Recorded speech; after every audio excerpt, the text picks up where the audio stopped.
toxins in our everyday lives. Rick is a PhD in biology from University of Guelph, and he has been the driver behind a lot of innovative legislation like the Green Belt in Ontario.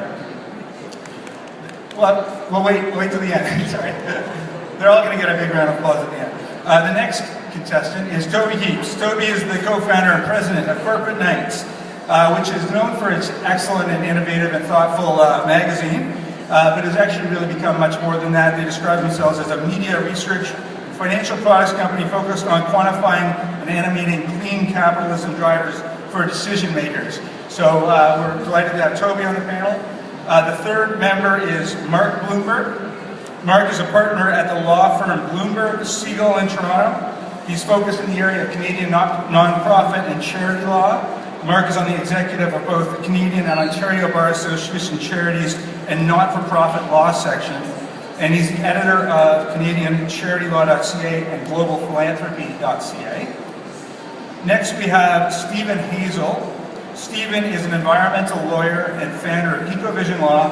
He teaches law at the University of Ottawa.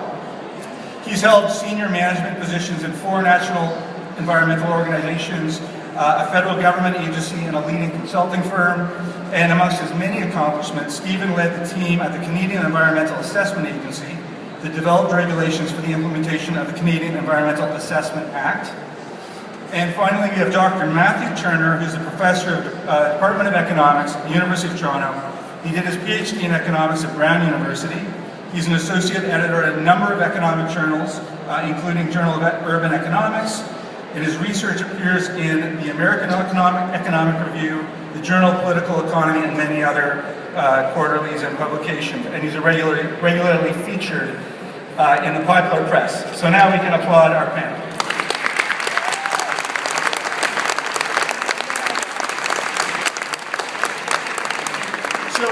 I want to start with just a very quick exercise, and that's to give each of these people 1 minute to just give a quick impression of the budget, and to keep this a little bit unpredictable or less predictable. I'm hoping if they could try to find something positive to say either about the budget or a reaction or as a result of the budget, if there's anything that appears to them. But I want to just go through the panel and just get a quick view of what their thoughts are, only in a minute if you can, starting with Rick. I have to say something nice about the budget? Okay. Well, they are getting rid of the penny, which will save us a lot of weight on our dressers, I suppose. But I think the federal budget is really quite unprecedented in its attack on environmental regulation. The combination of artificial timelines, the short-circuiting, essentially, of environmental assessment, the quite unprecedented move to make that retroactive, even to hearings that are already ongoing, like the Northern Gateway Pipeline, and then this ongoing smear of environmental charities, and a very transparent attempt to shut down environmental charities and prevent us from engaging in important public policy debates.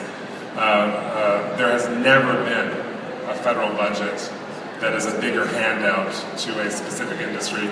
I would say the federal budget is nothing more than a big gift to big oil companies. That's clear. So, next we have Toby. What are your thoughts? I think Rick outlined some of the lemons in the budget. There are a lot of lemons for the environmental community in the budget. And I like to take the approach of how can we make some lemonade out of those lemons.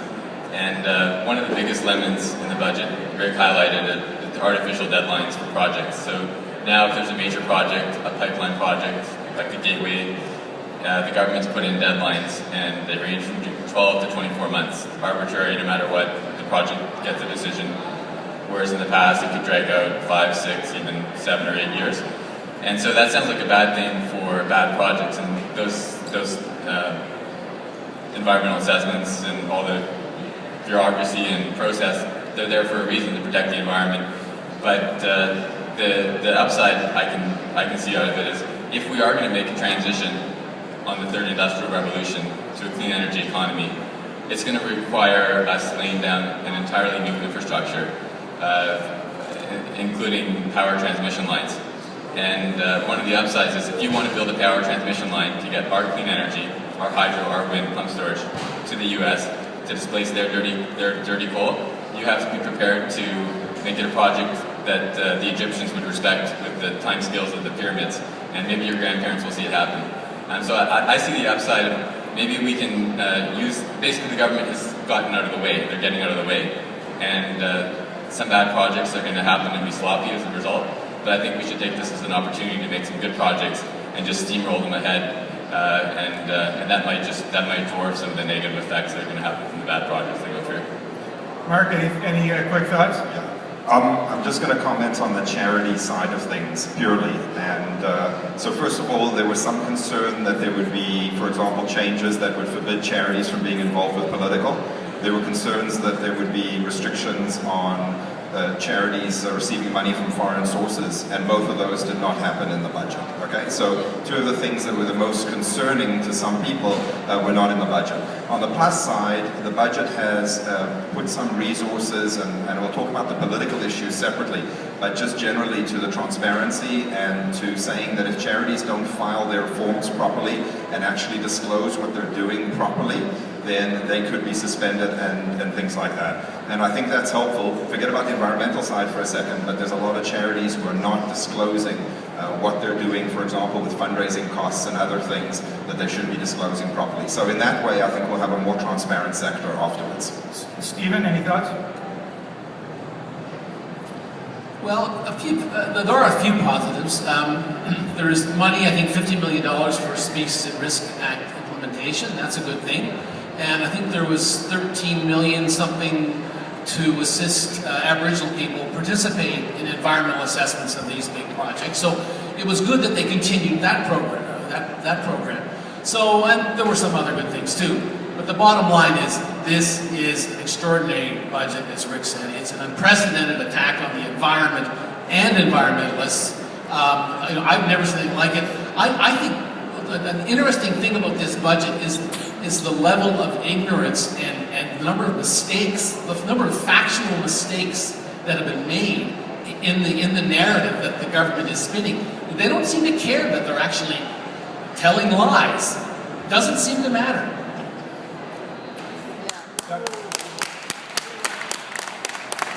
Matthew, what are your thoughts? There were two things about the budget that I think are of concern for the environmental community. The first is the emphasis on extractive industries. If you were to guess what share of employment is in mining or farming in this country, what would your guess be? It's 1.5% mining, oil, and gas. 1.5%. It's 5% GDP, 1.5% of employment. If you were to guess at the wages for that sector, what would you guess? It's $21 an hour. National average is $23 an hour. So what we have is a budget which is putting a lot of emphasis on primary extractive industries, when those are not necessarily jobs that you want people to have, and where there's a lot of risks associated with those activities that we might not want to take. As a matter of public policy, it seems to me that we should be interested in the other 98.5% of the employment base as our primary concern. So I think that we should be quite concerned that the government is really interested in the small sector of the economy as opposed to fostering education and fostering an educated and healthy workforce. The second thing which I found really disturbing about the budget is that there's no mention of carbon. Carbon emissions last year, over the last 150 years, we've seen atmospheric concentrations of carbon go from 280 parts per million to 392. All right, and at the current rate of emissions, 10.5 gigatons a year, that's going to rise about 2 parts per million per year. There's good reason to think that that's going to cause climate change. It's a problem that took several billion people 150 years to make, and if we want to fix it, we'll need to start soon, and that's not a priority for the government strikes me as a little disturbing. Thanks very much.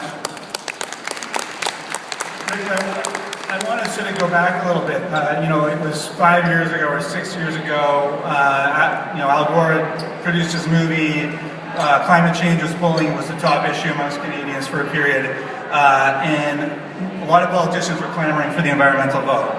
And then flash forward today, and this movement's under attack in a major way. How did we get here? How did we get to the position we're in right now?